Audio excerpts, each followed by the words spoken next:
원격 수업 5차시 확률 2, 레벨 2에 대한 문제풀이를 시작하도록 하겠습니다.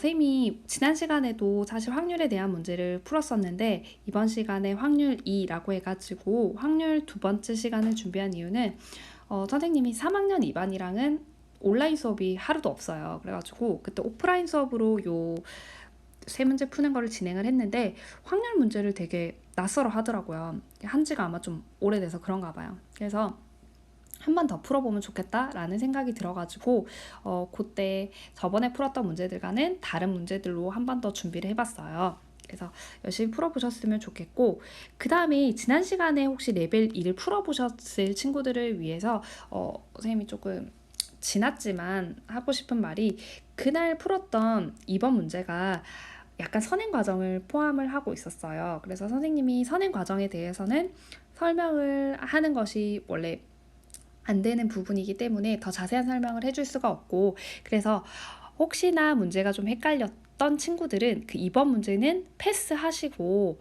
1번, 3번만 풀면 된다라는 말을 하고 싶었어요. 그래서 오늘 문제는 1번, 2번, 3번 다 푸셔도 좋습니다. 그래서 우선 1번부터 한번 볼게요. 1번, A, B를 포함하여 6명을 한 줄로 세울 때 A와 B 사이에 한 명이 있을 확률을 구하여라 라는 문제였죠.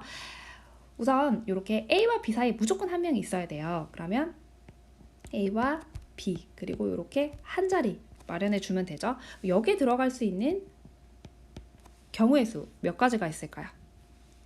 총 6명이니까 A와 B를 제외하고 나면 4명 남죠. 그래서 4명 중에 한 사람은 반드시 여기에 들어갈 수 있기 때문에 4가지의 경우의 수가 생겨요.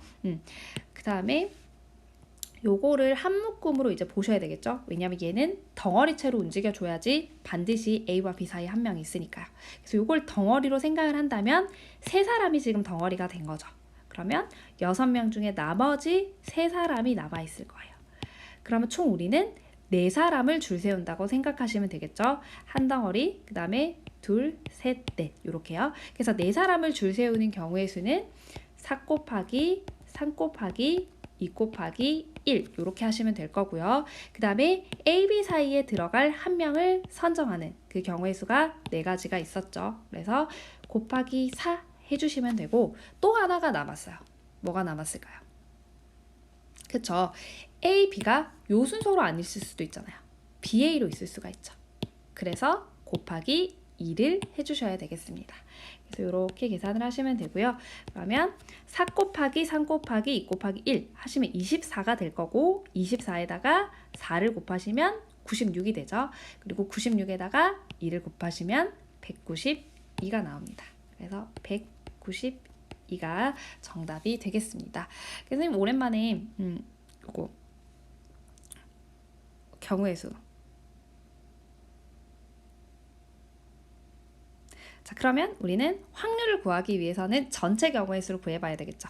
전체 경우의 수라고 하는 거는 요 쉼표 앞까지 보시면 되죠. A, B를 포함하여 6명을 한 줄로 세울 때 여기까지가 전체 경우의 수겠죠. 그래서 전체 경우의 수 구해보면 6 곱하기 5 곱하기 4 곱하기 3 곱하기 2 곱하기 1 계산하시면 720이 나옵니다. 그래서 정답은 720분의 192 이렇게 해가지고 약분하면 15분의 4라는 것을 알 수가 있습니다. 되시겠죠? 그러면 2번으로 넘어가 보겠습니다. 2번은 어느 도시에서 비가 온 다음날 비가 올 확률은 70%이고 70%라는 거는 100분의 70이니까 10분의 7을 이야기하는 거죠. 그렇고 그 다음에 비가 오지 않은 다음날 비가 올 확률은 10%이고 100분의 10이니까 10분의 1을 얘기하는 거죠. 자, 그랬을 때 12월 25일에 비가 오지 않았을 때 3일 후인 12월 28일에 비가 올 확률을 구하여라 라는 문제였습니다. 이런 문제들은 표를 만들어 주시면 편해요. 어떻게 하냐면 선생님이 일부러 이제 크리스마스를 날짜로 잡아봤는데 25일, 그 다음에 26일, 27일, 28일 이렇게 놔두고요. 그러면 일단은 무조건 12월 25일에는 비가 안 왔어요. 그러면 얘는 안 온 거죠. 그리고 3일 후인 28일에 비가 올 확률이잖아요. 그러면 얘는 무조건 비가 왔다고요. 자, 그랬을 때 어떤 경우의 수들이 생길 수가 있어요. 일단 첫 번째로 26, 27에 다 B가 올 수가 있죠. 그쵸? 그 다음에 요건 이제 고정이에요. 이렇게 고정이에요. 26일에는 왔는데 27일에 안 올 수 있죠. 반대로 26일에 안 왔는데 27일에 올 수가 있죠. 그리고 26일에 안 왔는데 27일에 안 올 수가 있죠. 그래서 요 네 가지를 다 구해가지고 더해 주셔야 되겠죠. 자, 그러면 일단 25일, 그러니까 요 안 왔는데 그 다음날 올 확률, 그거는 요거죠. 비가 오지 않은 다음날 비가 올 확률은 10%라고 했으니까 10분의 1이 되겠죠. 그래서 요거는 10분의 1 곱하기, 여기 보면 비가 온 다음날 비가 왔죠. 그 확률은 아까 70%라고 했으니까 10분의 7이 될 거고, 그 다음에 비가 온 다음날 또 비가 왔으니까 요것도 10분의 7이죠. 그래서 요게 10분의 7 이렇게 계산을 해주시면 되죠. 계산 나중에 할게요. 자, 그 다음에 여기 보시면 비가 오지 않은 다음날 비가 왔어요. 그러면 비가 오지 않은 다음날 비가 올 확률은 10%라고 했으니까 요거 10분의 1이 될 거고, 그 다음에 곱하기 비가 온 다음날 비가 안 왔어요. 근데 보면 비가 온 다음날 비가 올 확률이 70%면 비가 온 다음날 비가 안 올 확률은 30%죠. 10분의 3이죠. 그래서 요거는 10분의 3이 되고, 그 다음에 비가 오지 않은 다음날 비가 올 확률은 아까 얘기했다시피 10분의 1이었어요. 그쵸? 그래서 이런 식으로. 그래서 이런 식으로 일일이 계산을 해보시면 돼요. 한 번만 더 해볼까요? 비가 안 왔는데 그 다음날도 비가 안 왔어요. 비가 오지 않은 다음날 비가 올 확률이 10%니까 비가 오지 않은 다음날 비가 안 올 확률은 그쵸? 90%죠. 그래서 10분의 9 곱하기 뭐 이런 식으로 해서 다 계산을 하시면 돼요. 알겠죠? 그래서 쌤이 이제 이런 식으로 적어 볼게요. 이렇게 적으면 되겠죠. 이해가 되시죠? 이거 보시고 정리를 해보시면 돼요. 쌤이 한 번 더 정리를 한번 해볼게요. 여기 요 말, 비가 온 다음날 비가 올 확률은 70%. 요거를 이제 정리를 해보시면 OX로 한번 정리해 볼게요. 그러니까 비가 온 다음날 그 다음날 비가 올 확률은 이게 10분의 7이에요. 그리고 비가 온 다음날 그러면 비가 안 올 확률은 10분의 3이라고요.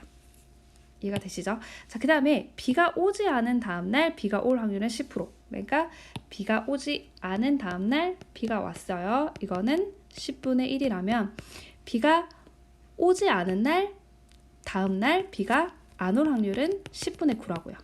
그래서 이런 식으로 이걸 정리하셔가지고 요 표에 맞춰가지고 이렇게 계산을 해주시면 됩니다. 그래서 각각을 이제 계산을 해보면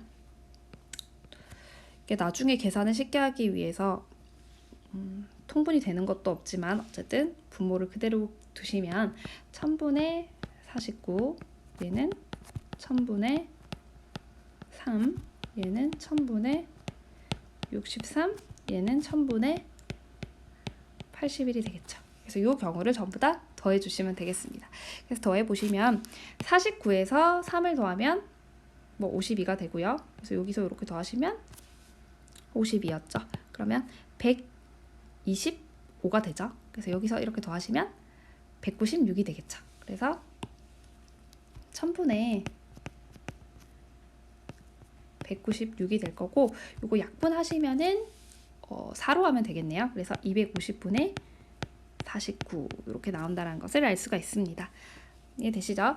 자, 그 다음에 이제 3번 문제입니다. 요거 혹시 요런 실험 해보셨는지 좀 궁금하기도 해서 선생님 요 문제 보자마자 좀 반가워가지고 가져와 봤어요. 선생님 어렸을 땐 요거 실험을 했었는데 요 스위치가 이렇게 누르면 불이 들어와요. 이렇게 보면 A나 B 둘 중에 하나만 불이, 그러니까 이거 스위치가 눌러지면 되거든요. 그러면 얘가 이거 전기를 타고 그 눌러진 쪽으로 이렇게 가는 거예요. 안 눌러진 쪽으로는 안 가는 거예요. 이해가 되시죠? 그래서 이게 뭐 A, B 둘 중에 하나는 눌러지면 되고 C는 반드시 눌러줘야지만 지나가는 거죠. 그렇게 해서 이제 불이 이렇게 들어오게 된단 말이에요. 그래서 A랑 B는 둘 중에 하나만 눌러지면 돼요. 이 선이 가다가 뭐 둘 중에 아무 때나 가면 되니까. 그런데 C는 반드시 눌러줘야 된다. 그래야지 전구에 불이 들어온다라는 거 이거 기억하시면서 이 문제를 푸셨으면 되는데요. 그러면 일단은 A, B 둘 중에 하나는 반드시 열려야 돼요. 이해가 되시나요? 그래서 이거 말을 조금 바꾸자면 스위치 A, B 중 적어도 하나는 닫혀 있어야 돼요. 그리고 C는 반드시 닫혀 있어야 되죠.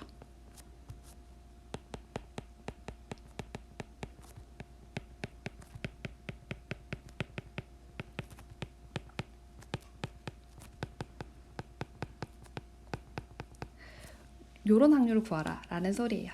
그래서 요걸 이제 구해보면은 요런 거죠. 일단 A, B 중 적어도 하나는 닫혀 있다. 이 말은 1에서 A, B 둘 다 닫혀 있지 않을 확률을 빼줘야 되는 거잖아요. 그쵸? 그래서 1에서 둘 다 닫혀 있지 않을 확률이라는 거는 지금 A와 B가 닫혀 있을 확률이 각각 2분의 1, 5분의 3이니까 A가 안 닫혀 있을 확률은 2분의 1이고 B가 안 닫혀 있을 확률은 5분의 2잖아요. 그래서 1에서 2분의 1 곱하기 5분의 2 이렇게 해주시면 되고요.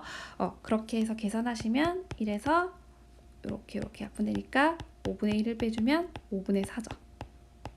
그리고 스위치 C는 닫혀 있어야 되니까 이게 10분의 1이란 말이에요. 그래서 5분의 4 곱하기 10분의 1 요거 계산하시면 약분해서 25분의 2라는 것을 알 수가 있습니다. 그래서 오늘 수업 여기까지고요. 모두들 내일 크리스마스 집에서 잘 보내시고 월요일날 학교에서 만나도록 하겠습니다.